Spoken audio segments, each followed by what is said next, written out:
یو بزرگ دی زه به ولا ډېر تلم هغه به چا پسې مونځ نه کولو ما ورته ویل چې جی دا څه چل دی ما پسې یو دوه مونځه کړي دوه مازدیګره مونځ زما جومات ته به راغی نو مونځ نه ډېر لوی عالم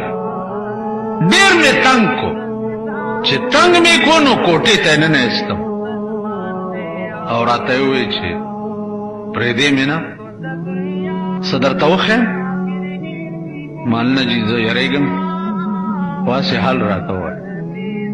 وی پوی خو یې که نه ملای هر څه درته معلوم دي دا ملک درته معلوم دی خلق درته معلوم دي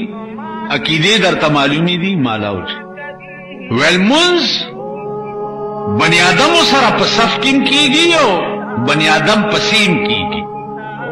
دا ټیک ده مالاو چې وی زه چې جومات ته لاړ شم خو نه را سره صف کې بني آدم ولاړي او نه مخ کې بني آدم ولاړي او کوي زما دې مخ ته لاس کوي درته وښیم اوس مال نه جي اړه کې مې خیال وکړو مالمان اوس بلا جوړه نه کي هغه